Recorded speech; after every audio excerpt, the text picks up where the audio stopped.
नमस्कार, स्वागत है आप सभी का न्यूज 21 में। मैं हूं आपके साथ हर्षदा जोशी। और आज बहुत बड़ा दिन, चाहे वो राजस्थान की बात करें, महाराष्ट्र की बात करें, तमाम उन राज्यों की बात करें जिनमें उपचुनाव हो रहे हैं, और साथ ही साथ महाराष्ट्र झारखंड में जो विधानसभा चुनाव आज हुआ, हर परिणाम हमारे सामने है। लेकिन बात फिलहाल उत्तर प्रदेश की कर लेते हैं। उत्तर प्रदेश की 9 सीटों पर उपचुनाव हुआ, परिणाम सामने है। 7 पे बीजेपी काबिज है, बीजेपी के हाथ लगी 7 सीट, बाकी 2 पे सपा। और इसी का पूरे जानकारी देने के लिए हमारे साथ लाइव जुड़ चुके हैं हमारे संवाददाता अनूप त्रिपाठी। अनूप, क्या कुछ जानकारी आज की इस परिणामों को लेकर, किस तरह का माहौल फिलहाल उत्तर प्रदेश की 9 सीटों पे दिखाई दे रहा है? और फिलहाल कुछ देर पहले पीसीबी हमने सुनी मुख्यमंत्री योगी आदित्यनाथ की।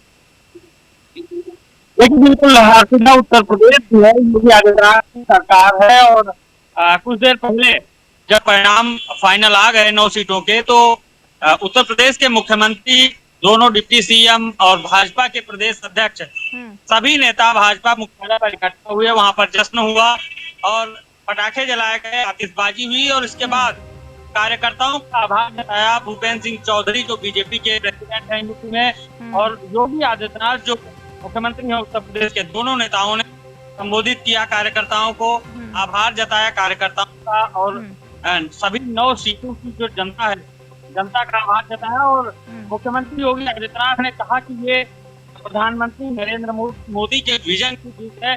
जो उनका विजन है, उस विजन को हम उत्तर प्रदेश में फॉलो कर रहे हैं, और उसी विजन के तहत हम आगे बढ़ते हुए बड़ी जीत हमने हासिल की है। 9 में से 7 सीटें जीती हैं। खास बात यह है हर्षिता कि आज उत्तर प्रदेश के सीएम जब बोल रहे थे, तो उन्होंने बटोगे तो कटोगे के नारे का उल्लेख नहीं किया। उन्होंने प्रधानमंत्री मोदी के उस नारे का उल्लेख किया जिसमें उन्होंने कहा था कि एक रहेंगे तो सेफ रहेंगे। यानी कि अब जब चुनाव हो गया है, तो बीजेपी और मुख्यमंत्री योगी आदित्यनाथ की जो भाषा शैली है वो भी थोड़ी नरम हो गई है, मुलायम हो गई है। 9 में से 7 सीटें जीत, जाहिर सी बात है कि इससे पहले इन 9 में से 5 सीटें ही बीजेपी के पास थी। 2 सीटें ज्यादा जीती हैं, बढ़त हासिल की है, जीत की है। तो स्वाभाविक तौर पर भारतीय जनता पार्टी, मुख्यमंत्री योगी आदित्यनाथ और बीजेपी के कार्यकर्ताओं में आज खुशी का माहौल उत्तर प्रदेश में है। योगी आदित्यनाथ के लिए ये एक सेमीफाइनल के तौर पर देखा जा रहा था हर्षिदा, क्योंकि अब उत्तर प्रदेश में 2027 का विधानसभा चुनाव होना है। अगर ये चुनाव बीजेपी या फिर 5 से सीटें कम हो जाती, तो फिर योगी आदित्यनाथ की कार्यशैली है, उनकी जो प्रतिष्ठा है, उनकी जो साख है, उस पर कहीं ना कहीं बट्टा जरूर लगता। जी। और अगर हम समाजवादी पार्टी की बात करें, विपक्ष की बात करें, उनका किस तरह का रुख देखने को मिल रहा है? क्योंकि 2 सीट, जैसे कि आपने एक्स्ट्रा बताया कि बीजेपी ने जीती है, 5 तो पहले से उनके पास ही थी, लेकिन 2 एक्स्ट्रा में जीती, तो बीजेपी के लिए खुशी का माहौल तो जाहिर सी बात है होगा ही।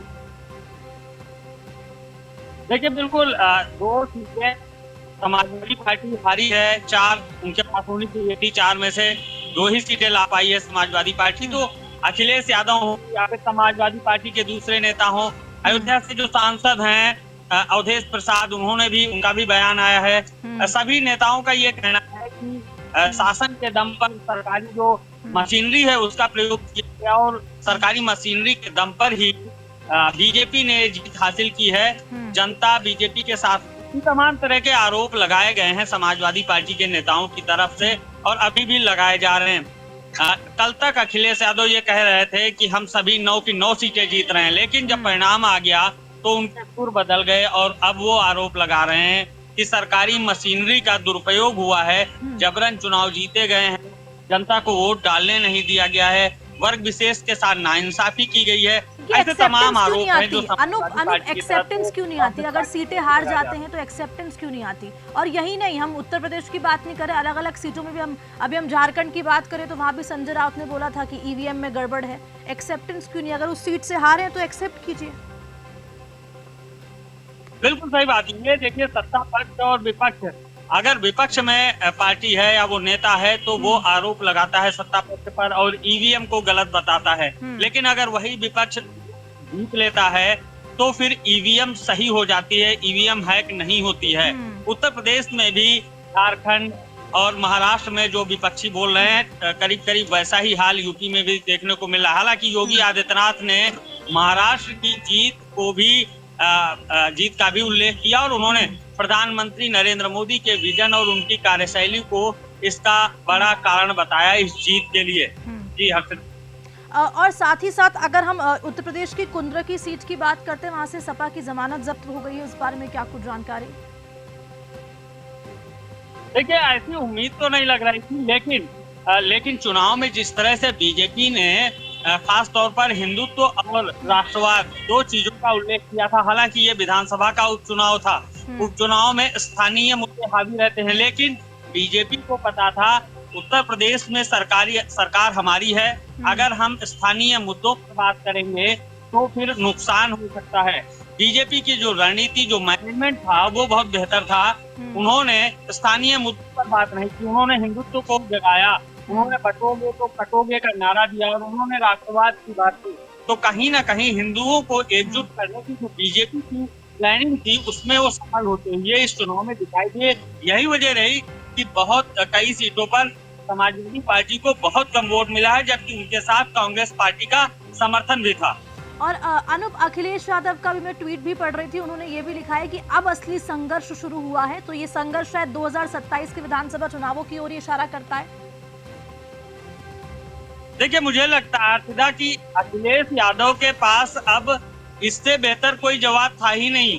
अब वो क्योंकि समझ चुके हैं और विपक्ष में हैं, तो उन्हें इस तरह के आरोप लगाने ही हैं। और 2027 ही अब उत्तर प्रदेश के सामने है, तो 2027 का ही उन्हें 2027 को ही निशाने पर लेकर अखिलेश यादव को चलना है। अभी चुनाव से पहले तक जिस तरह की वो बातें कर रहे थे, अब वो बातें नहीं करने वाली। लिहाजा उन्होंने इस तरह का जो ट्वीट है, इस तरह का जो बयान है, उन्होंने दिया है। जी ठीक है अनु, बहुत शुक्रिया जानकारी के लिए। अभी तो आने वाला वक्त बताएगा किस तरह का भविष्य, चाहे वो समाजवादी पार्टी का हो या फिर अब उपचुनावों के नतीजों के बाद किस तरह की तस्वीर उत्तर प्रदेश में बनती हुई दिखाई देती है। बहुत शुक्रिया अनूप जानकारी के लिए आपका। तो उत्तर प्रदेश से हमारे साथ अनूप त्रिपाठी जुड़े हुए थे लाइव पे, जहां पर उन्होंने पूरी जानकारी साझा की हमारे साथ कि किस तरह से 9 सीटों पर उपचुनाव हुआ और साथ में बीजेपी काजिब हुई। दो के हाथी सपा लगी है और बीजेपी के लिए प्रचंड जीत इसलिए भी मानी जा रही है क्योंकि 5 सीट पहले से उनके पास थी, लेकिन 2 एक्स्ट्रा ही सीट उनको मिली है। तो फिलहाल चाहे हम महाराष्ट्र की बात करें, चाहे हम उत्तर प्रदेश की बात करें, दोनों ही राज्यों में, जिस राजस्थान की भी बात कर लें, बीजेपी कार्यालय में लगातार खुशी का और जश्न का माहौल दिखाई दे रहा है।